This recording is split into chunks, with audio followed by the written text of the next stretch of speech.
Thank you all for coming, and it's really wonderful to be back in South Korea.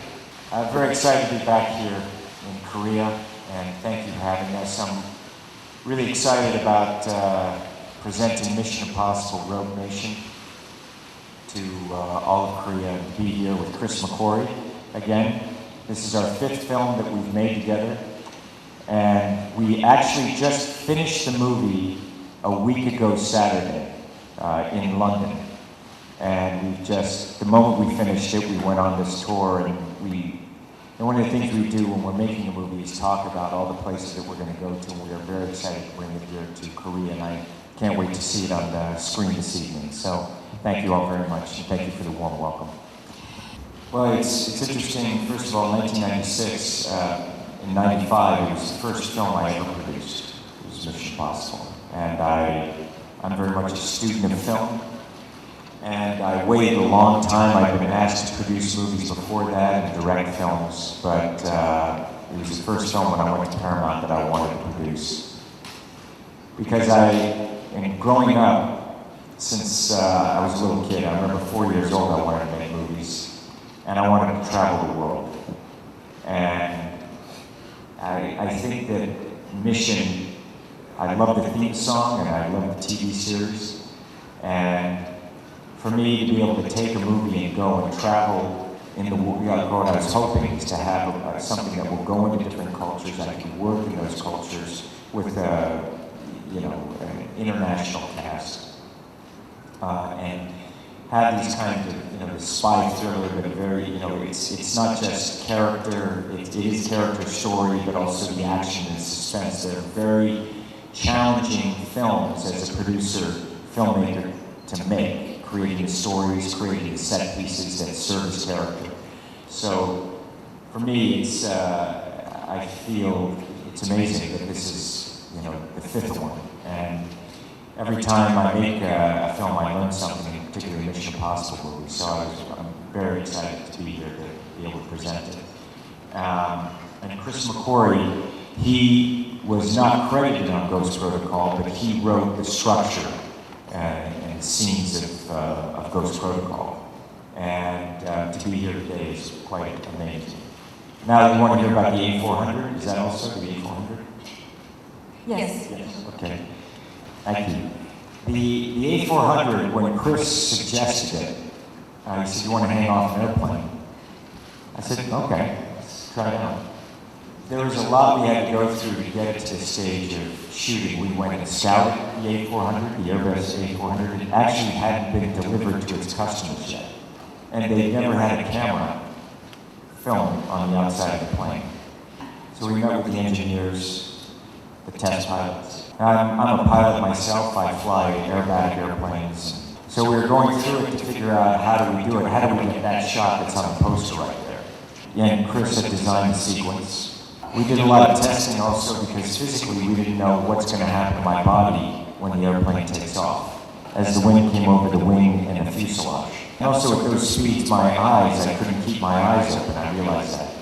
So we came up with this idea to have lenses, special lenses put in the eyes. Then of course there's the temperature. It was very cold. It was in the winter in England. And I knew I wanted to wear a suit. And then of course there was the exhaust of the jet engines that were blasting right in my face. And then of course, there was any particle that's on the runway or in the air, a bird strike, that we were very concerned about the G-forces on the lens, on the camera, because if anything happened in the airplane putting stress on that camera, they didn't want it coming back and hitting me. So when you see the shot there, I just have one, I'm wearing a rig, but it's just a very thin wire that I'm attached to, and I'm actually holding on to the side of that. And outside of the paratrooper door, you can see a little step there on the side where my feet, you can see a step on the side. I met with the test pilot, and remember we kept talking. I said, "Listen, we had to get the right angle, so we were talking about what's the angle of attack, the angle of climb out is going to be." I kept telling him, I said, "Look, I want my feet against the side of the fuselage and off the wing." Him just smiling the whole time, and he says, "That's not going to be a problem, Tom. That's not going to be a problem." So we're going down the road, you know, I get attached to the airplane before the engine starts.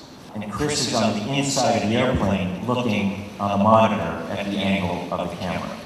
And do you remember you came out, do you want to add like you came out beforehand? I came outside to give Tom some direction. Strapped on in the taxi, and now right we're at the top of the runway, and he came out to give me instruction. And I was wearing very warm clothing, many layers of warm clothing. And I remembered how cold I was, despite having so much warm clothing on.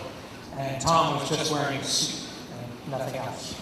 And I noticed how powerful the exhaust was coming out of the engines. It made it very difficult to breathe. And I was suddenly struck with how difficult it was for Tom to do this.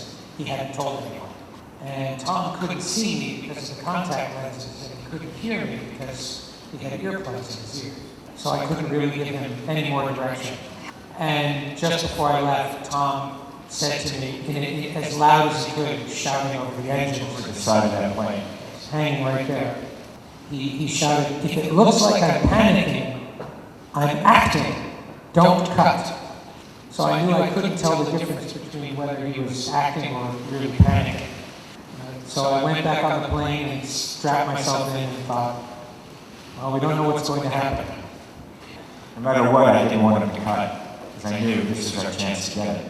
And so then I knew, I was like, let's go. The pilot threw the throttles forward, and we started hammering down the runway. I had a hard time keeping my feet on the wing, as we were going down the runway. We were going so fast, my legs kept popping up at the side of the fuselage before we took off. You know, when I'm acting, I know the camera, the lens, the size, and Chris and I talked so much about the sequence and the edits that he needed. And we're going down the runway. And there was a moment I'm thinking, maybe this wasn't such a good idea. We ended up doing it 8 times. So I lived through it, and I do it. Really, it's for story, and it's for character, and it's to entertain an audience, and it's a privilege for me to do that. And I kept thinking about the shots, and thinking about an audience, and wanting to entertain them, and thinking, wow, maybe this will take their breath away. We'll see. No, that was purely a consequence of story. We kept trying to come up with an ending that was bigger than the rest of the movie. And every time we did, we felt ourselves dissatisfied with the way the characters were resolving. We realized that the conflict between Ethan Hunt and Solomon Lane was an intellectual one and not one of big action. It was a battle of wits. Now, I tell you, it's wonderful coming here because they love movies. And I always get such a warm welcome, and I've always, even as a kid, it's a place that I've wanted to come to, and I love the welcome that I get here, and I really appreciate it. And as for the next one, every time I've made a mission movie or made different kinds of films, people kind of look at me and go, well, now what? What's next? And I think there's always another mountain. There's always going to be something in store. And McHugh and I have been talking about, some things, but I'm not going to reveal it right now. But we got some fun things ahead. There's so many things that we come up with when we're making it, so I'm looking forward to it.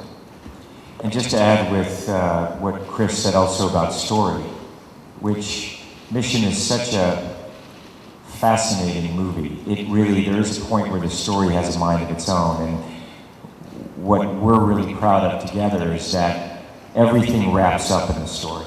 I love a story that starts one way and how it all comes together at the end. I think that it's, there's so many characters to juggle in a Mission movie. I think Chris McQuarrie did an extraordinary job with that. I think some of it was conscious and some of it was unconscious. I grew up watching all of those movies, the spy movies from the 50s and 60s, more than the films of the 70s. At the same time, I wanted to celebrate the entire series. It was the 5th film, and it had been 20 years. And so I wanted this film to harken back to all of the previous movies. There's even elements of the first movie in this movie where we've made little references to the first film throughout. For anybody who is very familiar with the first film.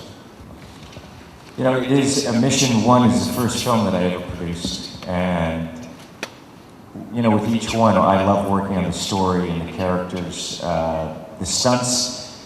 You know, each time we keep pushing ourselves harder and harder, and they are stunts, and so there's always a danger in doing it. But, you know, fortunately, I have not had a problem. I've never missed a day of work, ever, in my career, and I'm always there early. And I train very hard, and we prepare very carefully for each one. You know, for 35 years, I've made movies, and I feel privileged to be able to do something that I love to do. It's my dream to be able to do this, to make movies and to entertain you. And my hours are long. Usually I'm working, at least I do 7 days a week. While I'm shooting one movie, I'm already prepping another film that I'm going to go into. So, and over the years, I've gotten, you know, very smart about how to prepare for those movies. And that's what I do.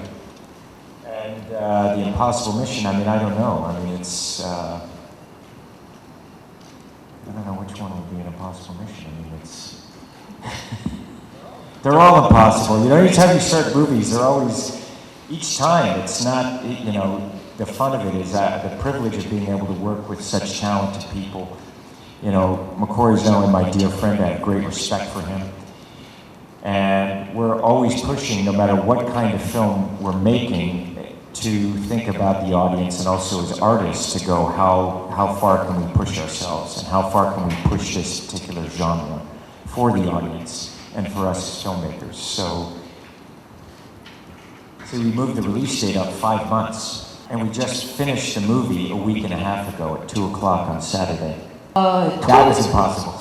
You know, but it does. It takes a lot of work and a lot of dedication.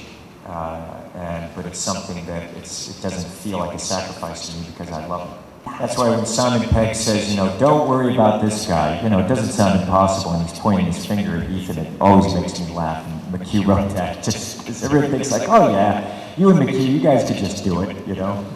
But I have a saying, McHugh and I use this to our crew and to everyone that we're working with, because we're always under tremendous amount of pressure in terms of schedule, and we're pushing ourselves. We have a saying, pressure is a privilege. And that's how I feel about it. You know, Chris and I, we have several films that we're working on. Always 2 weeks into shooting with Chris, I'm always like, what's our next one? So we are talking about another mission right now, and it's pretty exciting, so we'll see. It's wonderful. This is my third trip to South Korea, and we always love coming here. We love the people here, we love the country, and it's wonderful to be back here and receive such a warm welcome from everyone. We really hope you enjoy the film. I'd like to thank you all for coming out this morning and taking the time. It was greatly appreciated. I love being back in Korea, and I'm looking forward to the premiere tonight. And thank you all again for the warm welcome.